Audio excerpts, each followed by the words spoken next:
thank you for clicking in today to listen to the audio portion of ETBU Extra each Wednesday from noon to 1 p.m.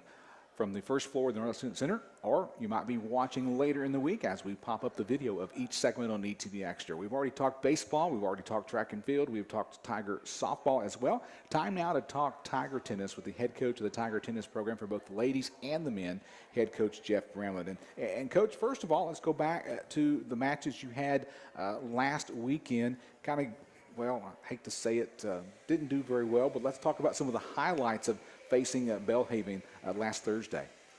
Let's see. Where do we want to start? Men or women? Let's start with the men first. Start with the men. Okay. Actually, we had quite a few highlights. We number one boys doubles went to a tiebreaker. We ended up losing that 9-11. So the score really didn't indicate how close that match was. And then number two boys was 8-5, and we had several deuce games that just went back and forth. So we were actually very, very close to taking a 2-1 lead in the doubles in that. Then we went out in the singles. And Tyler Talopka had the lead the entire time at number one boys singles. So, you know, if we could have had the lead in the doubles, a real good chance we could have won that match against you know, nationally ranked NAIA team from the previous year.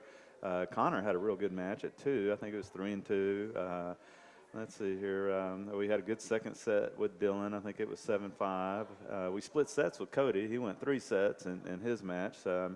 And then I think Ryan, we went to pro sets at that point, but he had a pretty close pro set. I think maybe 8-5 in his pro set. So we actually had a lot of real respectable matches in the boys' side. We you know, against a bunch of guys that are scholarship athletes on their side. So some very respectable scores, I'd have to say, on the men's side. We probably gave them a bigger battle than what they anticipated. Well, as you get closer to the end of the season and get to the conference matches and stuff like that, are you pleased with how the progress your men's team is making as they started from the very beginning of the season to this point now?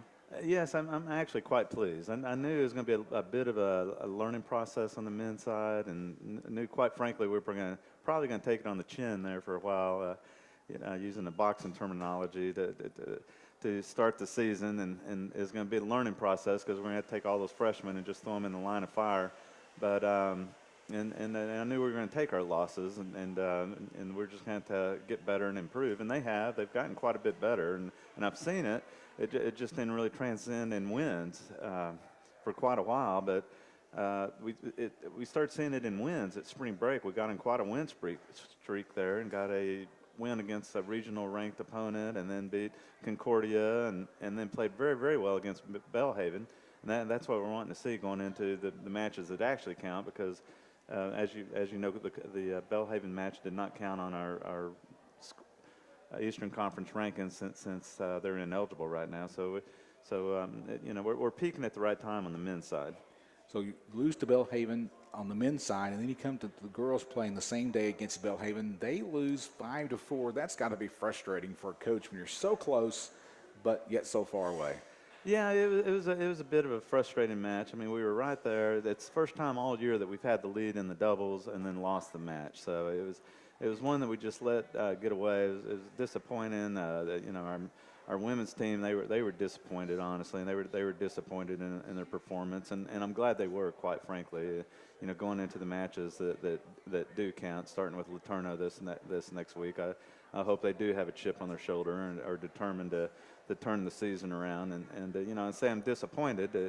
You know, they've only got 3 losses this year, and all 3 losses are to nationally ranked teams. So, you know, I can't be that disappointed, but they know they're better than that, and they know they can play better than that, and we fully expect them to starting this Friday against Laterno, and they had a lot of close matches in the singles also. It's the same thing. We just managed to seem like we lost every close match this time, and they've had a propensity to win every close match earlier in the year, but they just can't rely on that. They've got to get the lead and hang on to it and play a little better tennis. I want to ask you the same question I asked concerning the men's. What is your progression as you evaluate from the beginning of the season for the ladies to this point in the season? Are you pleased?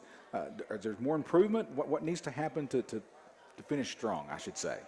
Oh, what needs to happen to finish strong? Well, we've made some lineup changes. You know, we've improved considerably, I'd say, in the doubles, which quite often is there weakest event when they come into college tennis, and I'd say we probably have to improve more in the way of our singles and being able to endure in the long matches in the third sets, and being able to play the big points a little bit better, a little bit smarter, not going for too much, giving our opponent a chance to actually beat themselves, and not feeling like we have to go for winners in every situation. Just playing smarter tennis out there, keeping the ball cross court, waiting for the short ball before we attack on it, and staying calm in those situations, not letting people get inside our heads, like we did in this last match. We had a lot of questioning of line calls and a lot of screaming and yelling going out there out of our opponents, and I think it just got inside of our heads a little bit. And we got to be able to tune that out and just keep the focus about tennis out there and just play the tennis ball. Don't worry about playing an opponent. Talking Tiger tennis here on ETBU Extra with head coach Jeff Bramlett. Coach, you mentioned a while ago about your next opponent is coming up, and you play Laterno here on the home courts. Talk about what you'll face against Laterno as they come in Friday. We always have Suzanne always puts together a tremendous team over there at Laterno. They're always very strong. They're always going to battle us. You might as well just throw out records when they come to play us, and we're excited to play them on our home court. I don't think I've gotten to play them yet on our home court since I've been a coach here, so it'd be nice to finally be able to have that advantage. We played them last year there, and for the first time we beat them with our women's program. I believe it was 8-1. And, like I say, we're expecting a tough match on the women's side. Men's side, we lost a close match, 6-3. So it would be a tremendous win if we were able to pull off a victory on the men's side. And I think that would help propel us to the conference tournament if we could do that. But I know they're going to come out firing. They're all big hitters. They swing away on every point. They never hold back. So. Those guys, they come out to win the match, and I know that, and they don't care what the record is. So we got to be able to come out and play our best tennis, and withstand the initial onslaught when they get out there on the court and get the lead and hold on to the lead. Well, got Friday this week playing Laterno, and then you have a road match against Louisiana College, but it's played in Centenary, and the curiosity in me wants to know why at Centenary and why not going to Pineville. Yeah, I know. I still have not made the trip to Pinesville. I'm kind of was looking forward to seeing the campus. We had changed the date on that match, and then they changed the coach, and the new coach did not get the new date. And so when I contacted the new coach, he told me he'd already had a match set up, and it was in Centenary. I guess they were playing the LSU. LSUS. Yeah, LSUS. They were playing them that morning, and so he said, hey, if you can find us some courts, we'll just play you that afternoon. And so I contacted Coach Herr over there, whose son, by the way, has committed and is going to play for us this next year. So, we got a pretty good friendship going on, and he offered for us to use their courts there next year. So I said, well, let's just play there. So it made it easy, and it certainly shortened our drive a bit for that road trip as opposed to going to Pineville. So we're just going to play right there at 3 o'clock in the afternoon at Centenary. Kind of interesting. I saw the schedule, and I had to ask. Yeah, I wanted to know. Yeah, that's kind of how it all came about. Well, Coach, any final words before we let you go and enjoy lunch today here on campus at ETBU? No, I'd be looking forward to having lunch with you, and go Tigers, and hope everybody can make it out for the match this Friday. All right. Tiger tennis. We've been talking here on E2 Extra. Tigers at home Friday to face Laterno at the Veterans Memorial Tennis Complex. Don't go away. Coming up next, we're going to talk with a member of the Lady Tiger softball team, Lindsay Vasquez, who played her high school softball just down to the west a little bit here in Harrison County at Hallsville High School. She is our next guest on E2 Extra, so don't go away.